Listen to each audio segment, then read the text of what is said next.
মধ্যপ্রাচ্যে আবারও বাড়ছে উত্তেজনা। ইসরায়েলকে ঘিরে নতুন করে সামরিক সংঘাতের শঙ্কা উস্কে দিচ্ছে ইরান।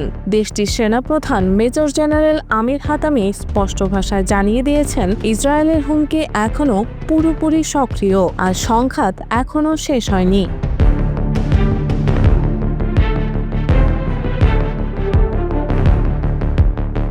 তেহরান ঘোষণা করেছে, ক্ষেপণাস্ত্র ও ড্রোন বাহিনী সর্বদা প্রস্তুত অবস্থায় আছে। সেনাপ্রধান বলেছেন, জুন মাসে যুক্তরাষ্ট্র ও ইসরায়েলের যৌথ বিমান হামলার পর ইরান তার প্রতিরক্ষা সক্ষমতা আরও জোরদার করছে।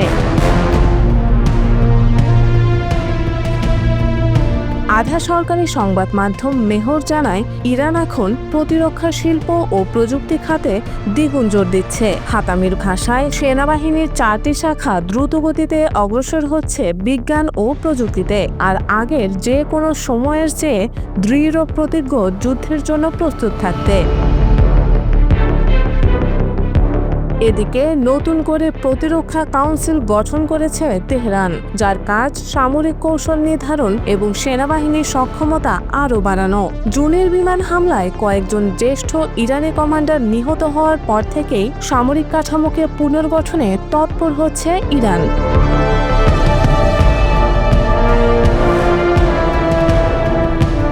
যুক্তরাষ্ট্রের প্রেসিডেন্ট ডোনাল্ড ট্রাম্প ইতিমধ্যেই হুঁশিয়ারি দিয়েছেন, ইরানকে কোনোভাবেই পারমাণবিক অস্ত্র হাতে পেতে দেওয়া হবে না। আন্তর্জাতিক পরমাণু শক্তি সংস্থার সাম্প্রতিক প্রতিবেদনে বলা হয়েছে, ইরান দ্রুত ইউরেনিয়াম সমৃদ্ধ করছে। ইরান যদি আবারও পারমাণবিক কর্মসূচি শুরু করে, যুক্তরাষ্ট্র আগের চেয়ে দ্রুত সেটি ধ্বংস করবে বলে হুঁশিয়ারি দেন Trump. But there is no way that you can allow, whether you have to fight or not, you can allow Iran to have a nuclear weapon because the entire world will blow up. Iran অবশ্য যুক্তরাষ্ট্রের দাবিকে সরাসরি প্রত্যাখ্যান করেছে। Tehran বলছে, তাদের সমৃদ্ধকরণ কর্মসূচি কেবলমাত্র শান্তিপূর্ণ ও বেসামরিক উদ্দেশ্যে। তবে তারা যুক্তরাষ্ট্রের কথিত ক্ষতিপূরণের দাবি নাকচ করে দিয়েছে, যেটি ওয়াশিংটন অযৌক্তিক বলে অভিহিত করেছে।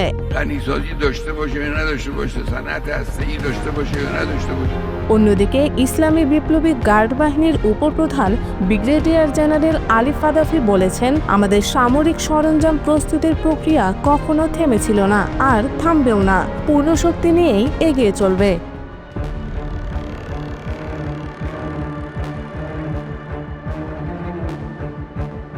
বিশ্লেষকরা বলছেন, ইরানের সাম্প্রতিক ঘোষণাগুলো কেবল সামরিক প্রস্তুতির ইঙ্গিত নয়, বরং ইসরায়েল ও পশ্চিমাদের প্রতি একটি কঠোর বার্তা। কারণ চলমান অচলাবস্থা ভেঙে ফেলা না গেলে মধ্যপ্রাচ্যের নতুন করে বড় ধরনের সংঘাত শুরু হতে পারে। তবে এখনো আশা হারায়নি কূটনীতিকরা। ইউরোপীয় মধ্যস্থতাকারীরা ইরানকে 2015 সালের পারমাণবিক চুক্তিতে ফিরিয়ে আনার চেষ্টা চালাচ্ছে। সফল হলে এ অঞ্চলের নতুন করে কূটনৈতিক অগ্রগতি ঘটতে পারে এবং স্ন্যাপব্যাক নিষেধাজ্ঞা এড়ানো সম্ভব হতে পারে।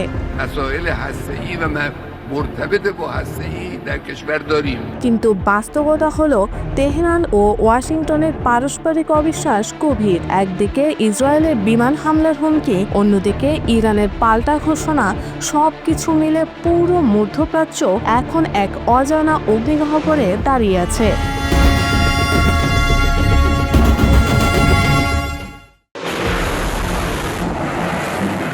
একের পর এক হামলায় উত্তপ্ত হয়ে উঠেছে মধ্যপ্রাচ্য। দখলদার ইসরায়েলকে লক্ষ্য করে আবারও ভয়াবহ ড্রোন ও ক্ষেপণাস্ত্র হামলা চালিয়েছে ইয়েমেনের সশস্ত্র বাহিনী। সর্বশেষ 3 দফা হামলায় টার্গেট করা হয়েছে ইয়াফা ও আসকালানের সামরিক ঘাঁটি এবং কৌশলগতভাবে গুরুত্বপূর্ণ হাইফা বন্দর। আন্তর্জাতিক সংবাদ মাধ্যম আল মাহাদিনের প্রতিবেদনে বলা হয়েছে, মানববিহীন ড্রোন ব্যবহার করে চালানো এই হামলায় সবগুলো লক্ষ্যবস্তুতে আঘাত হানতে সক্ষম ইয়েমেনি যোদ্ধারা। মুখপাত্র দাবি করেছেন, অভিযানটি শতভাগ সফল হয়েছে। ড্রোন আকাশসীমায় প্রবেশের সঙ্গে সঙ্গেই ইসরায়েলি শহরগুলোতে সতর্কতামূলক সাইরেন বেজে ওঠে। স্থানীয় বাসিন্দারা আতঙ্কে আশ্রয়কেন্দ্রে ছুটতে বাধ্য হন। যদিও এখন পর্যন্ত ইসরায়েলি সেনাবাহিনী আনুষ্ঠানিকভাবে কোনো বিবৃতি দেয়নি। বিশ্লেষকরা বলছেন, এবার হামলার লক্ষ্যবস্তু বাছাইয়ের মধ্য দিয়ে ইয়েমেন স্পষ্ট বার্তা দিয়েছে তারা শুধু সামরিক নয়, বরং ইসরায়েলের বাণিজ্য ও অর্থনীতিকেও চাপে ফেলতে চায়। হাইফা বন্দর ইসরায়েলের আমদানি রপ্তানির অন্যতম প্রধান রুট। সেখানে হামলা হলে শুধু তেল সরবরাহ নয়, বৈদেশিক বাণিজ্যের বড় অংশই বিপর্যস্ত হওয়ার ঝুঁকি তৈরি হবে। এটি কোনো একক ঘটনা নয়। ইয়েমেনের প্রতিরোধ গোষ্ঠী জানিয়েছে তারা এখন সামরিক অভিযানের চতুর্থ ধাপে রয়েছে। গত এক মাসেই তারা অন্তত 10টির বেশি ব্যালিস্টিক ক্ষেপণাস্ত্র ও ড্রোন ইসরায়েলের নিয়ন্ত্রিত এলাকায় নিক্ষেপ করেছে। এর আগে চলতি মাসের শুরুতে ইসরায়েলের একটি আন্তর্জাতিক বিমানবন্দরে হাইপারসোনিক ক্ষেপণাস্ত্র নিক্ষেপ করা হয়। ওই ঘটনায় বিমান চলাচল দীর্ঘ সময়ের জন্য বিপর্যস্ত হয়ে পড়ে এবং আশ্রয় কেন্দ্রে আশ্রয় নিতে বাধ্য হয় লাখো মানুষ।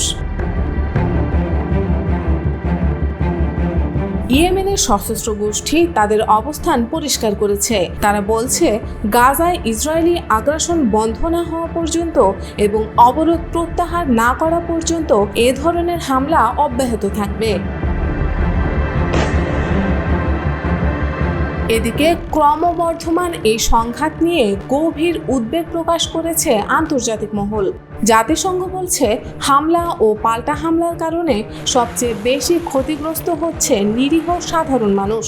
আরব বিশ্ব ও পশ্চিমা দেশগুলো একের পর এক সতর্কবার্তা দিলেও বাস্তবে সহিংসতা থামানোর মতো কার্যকর কোনো পদক্ষেপ এখনো নেওয়া হয়নি। মানবাধিকার সংস্থাগুলো বলছে, গাজা উপত্যকায় চলমান অবরোধের কারণে খাদ্য ও চিকিৎসা সরঞ্জামের মারাত্মক সংকট তৈরি হয়েছে। অন্যদিকে ইসরায়েলি হামলা এবং ইয়েমেনি প্রতিরোধ গোষ্ঠীর পাল্টা হামলায় আরও ভয়াবহ হয়ে উঠছে মানবিক পরিস্থিতি। বিশ্লেষকরা আশঙ্কা করছেন, যদি এই সংঘাত দীর্ঘস্থায়ী হয় তবে এর প্রভাব কেবল ইসরায়েল বা ফিলিস্তিনেই সীমাবদ্ধ থাকবে না। আন্তর্জাতিক নিরাপত্তা, জ্বালানি সরবরাহ এবং বৈশ্বিক বাণিজ্য ব্যবস্থাও বড় ধরনের ঝুঁকিতে পড়তে পারে। মধ্যপ্রাচ্যের এই অস্থির পরিস্থিতি এখন আন্তর্জাতিক অঙ্গনে সবচেয়ে বড় উদ্বেগের বিষয় হয়ে দাঁড়িয়েছে। সবাই চাইছে দ্রুত যুদ্ধবিরতি ও আলোচনার মাধ্যমে উত্তেজনা প্রশমিত হোক, কিন্তু ময়দানের বাস্তবতায় পরিস্থিতি প্রতিদিনই আরও জটিল হয়ে উঠছে।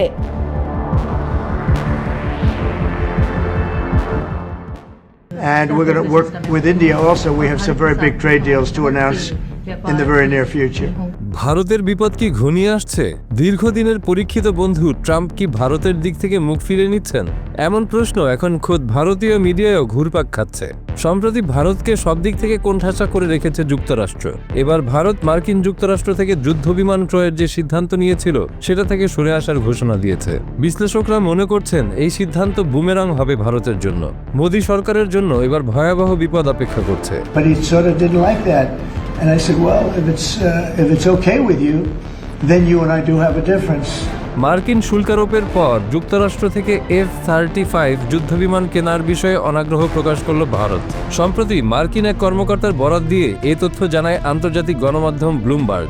এমনকি ভবিষ্যতেও ভারত যুক্তরাষ্ট্র থেকে প্রতিরক্ষা সরঞ্জাম কিনবে কিনা তা নিয়েও সংশয় প্রকাশ করেন ওই কর্মকর্তা। It's a huge deal. You see, we're here this morning because in hunting for scandals all the time.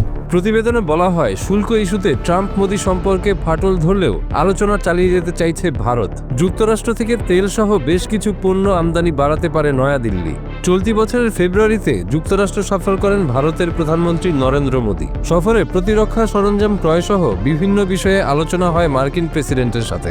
সেই সফরে ভারতকে অত্যাধুনিক ফাইটার জেট F-35 কেনার প্রস্তাব দেন Donald Trump. And we're going to work with India also. We have some very big trade deals to announce in the very near future. তবে মাত্র কয়েক মাসের ব্যবধানেই ট্রাম্প মোদির উষ্ণ বন্ধুত্বে ধরেছে ফাটল। শুল্ক ইস্যুতে দফায় দফায় আলোচনার পর ভারতীয় পণ্যের উপর 25% আমদানি শুল্ক আরোপের ঘোষণা দেয় Washington. outside of those Patriot vehicles, your hot crew, which is 1 NCO and 4 additional soldiers. শুধু তাই নয়, সামাজিক মাধ্যমে ভারতের উচ্চ শুল্ক হার নিয়ে কড়া নিন্দা জানান ট্রাম্প। রাশিয়ার কাছ থেকে তেল ও সমরাস্ত্র কেনার কারণে ভারতকে খেসারত দিতে হবে বলে হুঁশিয়ারি দেন মার্কিন প্রেসিডেন্ট। এ নিয়ে কূটনৈতিক টানাপোড়েনের পর জটিলতায় মোড় নেয় দুদেশের সম্পর্ক। As an example, a 70% tariff on U.S. cars going into India, which makes it pretty much impossible to sell those cars. উত্তেজনার আগুনে নতুন করে ঘি ঢালল নয়াদিল্লি। যুক্তরাষ্ট্রের কাছ থেকে উচ্চ মূল্যের যুদ্ধবিমান ক্রয়ের বিষয়ে নতুন সিদ্ধান্ত জানিয়েছে মোদি প্রশাসন।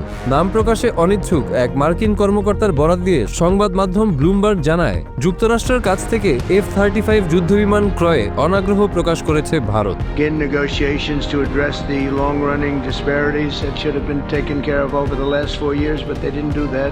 শুধু তাই নয়, অদূর ভবিষ্যতেও মার্কিন প্রতিরক্ষা সরঞ্জাম ভারত কিনবে কিনা তা নিয়েও সন্দেহ প্রকাশ করেন ওই মার্কিন কর্মকর্তা। Two eyes, some ears, and a brain can recognize that kind of firepower with that specificity at that location and others is going to have a devastating effect. মার্কিন ওই সামরিক কর্মকর্তা আরও জানান, মার্কিন যুদ্ধবিমান ক্রয় না করে যুক্তরাষ্ট্রের সাথে যৌথভাবে সেটি ডিজাইন ও তৈরি করতে চেয়েছিল নয়াদিল্লি। তবে সাম্প্রতিক পরিস্থিতিতে উভয় দেশের পক্ষেই সেটি আর সম্ভব নয়।